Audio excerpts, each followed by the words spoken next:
Tit aku lara kon mresake aku. Lah aku ki apane ming bojo. Nanti kaya sedulur. Lah sing kepenake aku ki sapa coba?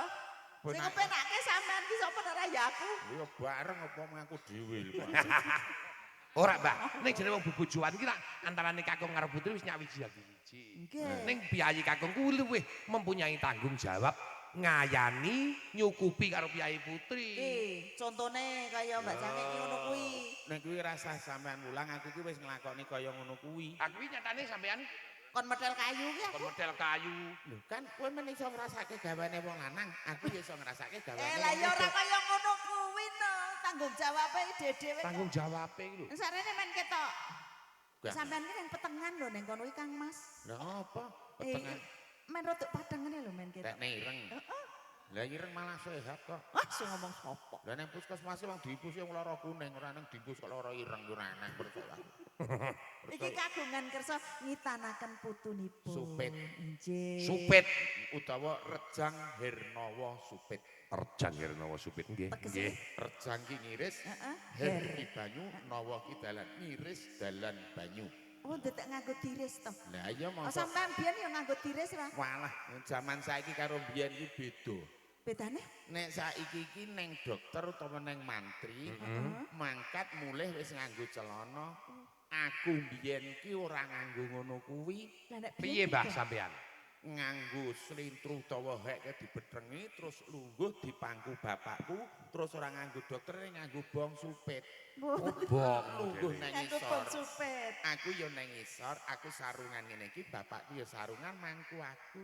Terus Bonge nang isor takoni aku arep dadi apa lesuk karo dipitet aku. polisi. Nggih polisi. Polisi apa tentara? Nggih tentara. Tentara apa polisi? Niki dagelan. Aku ya ngono to. Bar kuwi terus wis le aku lah kok empun bapakku sing Lah kok iso bapak sampean? kleru burine sing diketok. Apa ya apa kok ora paham. Tur ngene. Supit saiki karo supit beda. Bedane pripun? Saiki kuwi wis ana apa-apa nganggo mesin. Oh, dadi alate tan saya canggih. Sesuk ki ana mesin supit. Hah? Bentuke kaya kenong kae, bolongane pirang-pirang miturut gede cilik sing arep disupiti. Terus Lah wis anu sunatan masal to. Ayo do ngumpuk kene. Tenan ngumpuk lanang-lanang wis arep supit kuwi terus slep. dadi selepe kapan? Nah, lah sing arep disupiti kuwi ta. Terus saklare duripe klek ngono kuwi metu wis Joko. Tenan ora kuwi? Ya pisanan aku nggo percobaan mesin wis tau. Kayak piye? Aku kurung supit to. Kene lho kowe ora urung supit nggo percobaan iki sesuk nek ning kono men ra kehirangan. Ah, iya. Tenan slep duripe klik metu. Lah kok entek aku ngono. Ora apa-apa Anu sesuk. mesine iki konslet.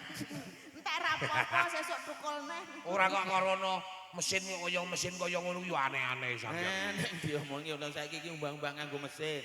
Ulek Iya. sambil nganggo mesin. Heeh. Syukur kowe nganggo mesin. Sesuk ki supit ki yo nganggo mesin kok ngayal. Nek masa mesin kok bentuke kaya kenong jadi bolong-bolong. Lah iya, Sesuai aturan. Lah pancen ngono kuwi kok sampe nyalahke sing gawe mesin. Wis ngono kuwi. Iya.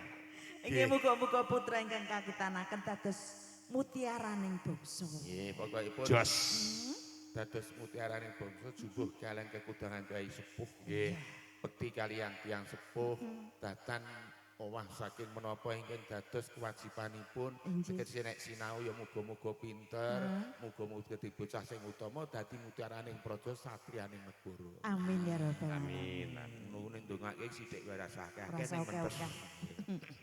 Apa, Mbah? Mentes. Wis Oh, sak iya. niki. Menika kala mau ugi wonten pamundutan. Wonten panjenengan lumantar ibu menapa? Nggih. Eh. Wacanen, Mbah. Endi? Mau tak lepur. Wis bingung kowe mesti nah. Ayo kowe nek sing maca kowe iki Aku jare. ora nggo kacamata ya. Wah, arep ora nganggo kowe wong kowe iki sik enom jarene mbangane aku. Ngomong aku jane ya kepengin nom ning ya ora iso.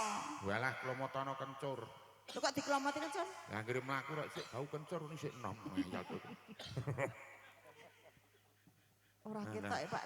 Anu kemakeman wae anu. Injih menika nyuwun lelagon sesideman kalian Jula Juli Ya. saking Pak Slamet. Wah. Ki terus nang. Ndukno kok ngaku enom. genah beruwet ngene kok. Nganggo kacamata lho. Iya, Ding. Saking Pak Slamet. Suwarno. Pak Slamet Suwarno. Juragane pedet. Oh, blantik sapi. Pedet macu. Nggih. Oh.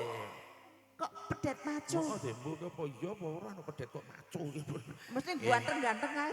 Matur nuwun mangke pun sendikani sesi deman menika wonten bebingahipun rasa disebut kok ndak dodo mari. Nggih, matur sembah Nggih, nuwun. 1 juta.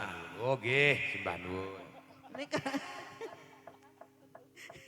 Niku napa lagune nek sak yuta kanca-kanca do njaluk lho. Sampeyan ki bosen tanggung jawab. Ya njaluk kono ke wong iku ruane gak yuto.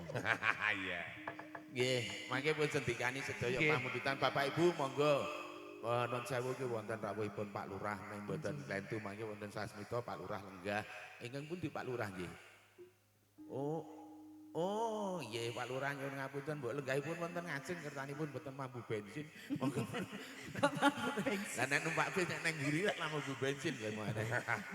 Kok padahal kaya wong numpak bis wae. Sembah nuwun wonten Pak Carik, wonten Pak Dukuh, Nggih, kagungan nggih. kersa ki Pak Dukuh ya dukuh-dukuh sak pundi mriki niki.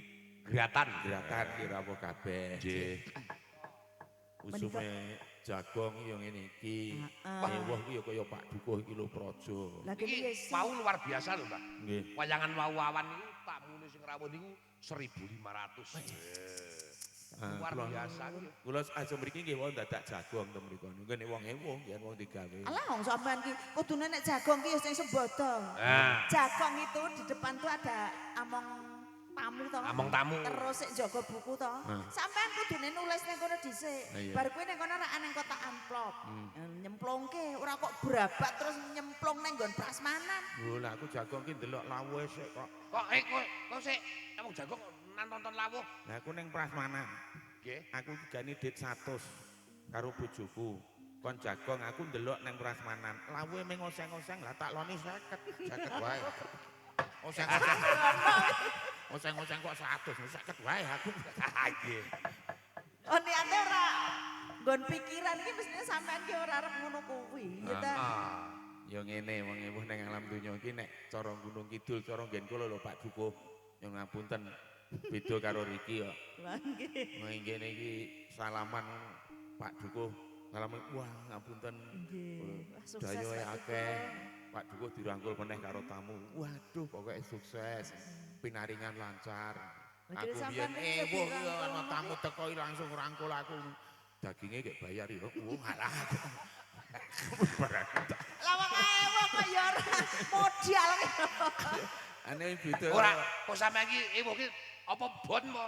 Ya Mboten namung ban ngejane niku wong tanpa modal. tanpa modal niku mau. Ya jenenge golek babi. Anggere nang wong jaga anggere sedulur kok didekdalan. Lah iya. Itu lho niku Mbak Cange. Nggih to? Lah kula niku ra nggih sedulur. Nggih. Ah mosok kok aku ki jenenge arep jaga kok adang dalan iki karepmu piye? Lho golek babi iki kaya aku lho. Beda karo Pak Nur Surasa. Iki merajake putu, marjake putra. Nek aku wong jenenge wong kaya ngene aku wong golek bathi kok. Aku ewuh ndek gawene wong loro tak tandur ning ngarep. Tak konakoni wong jagung. Ajeng jagung pinten Pak? 3 dosa kono. Jagung pinten 100 monggo. Lah kok dhewe-dhewe Lha prasmanan iki beda-beda, buah iki beda-beda. nek sing 100 Nek sing 100 ki ana melon, ana gedhang, ana anggur, terus ana semangka. Ya sing sing 30. sing 35. Yang 30 ki ya dondrong. Ceplukan, blimbing. Jadi beda-beda. Terus nggon 100 ki tak tulisi prasmanan ki. Silakan menikmati. Nek sing 30 tak tilisi. Duga, duga. Yo gek iki ana aturan Lho wong nek duwe gawe. saestu kok menika mboten namung guyon saestu. Lah kula niku rak nggih niki wingi niku ceritane rak nggih ngomong-ngomong anake. Kula nggih Nggih. diundang sak anak bojo. Hin kowe ngetano, prunanmu arek dimong-mongi. Lah iya. Lah mosok kok endek anakku kowe karepmu piye? Iki rumangsa ora jagong 40 anak papat tok gawa kabeh. Lah kowe rak sedulur ta lek. Lah apa sedulur ki nek ngono ya malah teker. Lah yo anu le kowe ning jaba wae le. Mbokmu karo bapakmu mlebu. Suhin karo bojone mlebu. Suwet. Anake tak ndek ning jaba. Wih lho kok brujul nututi mlebu. Waduh, aku nelpon sing jaga prasmanan. Daginge delikno. Aku ya Ya ora umum ana wong niat duwe gawe kaya ngono. Jenenge wong golek badi. Ayo kecaos apa iki? Ya iki mau sing caping Menapa menika Mbak Gang? Caping gunung? sing caping gunung napa sing ajeng? Saking Juli wau. Oke. Mencaping Gunung Rumiyin mangke dipunajakaken Jula Juli. Oh. Niki mau Pak Nur Suroso nggih ngersake fragmen ketoprak lho. Oh, Oh, berarti rong anu niki. Rong sesen. Nggih, wong sesen. Ketoprakan kalih wayangan. Ah nggih.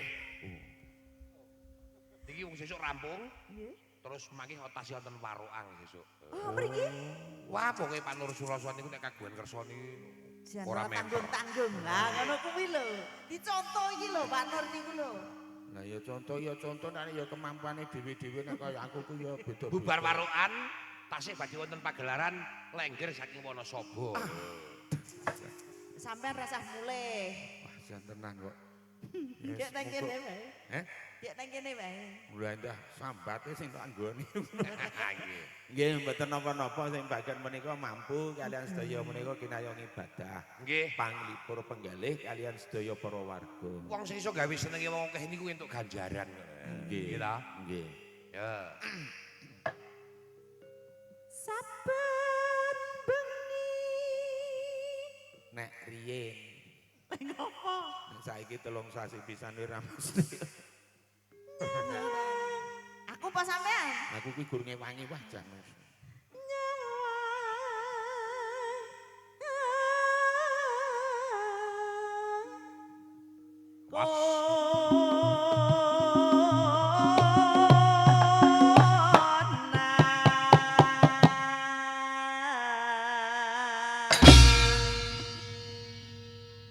Ora tanggung-tanggung niate nyambut gawe iki nganggo jengkel walik ngono.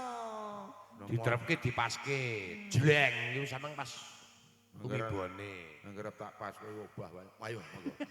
Oh babae pripun to? Gamelane iki mesti obah. Yen pawajen amung karo janur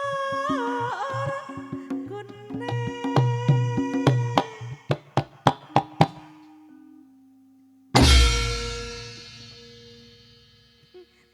Kurang jumbul ing Wah, dhuwur. kene iki bar operasi kowe iki ngerti dhewe kan. Operasi apa? Operasi apa, Mbak?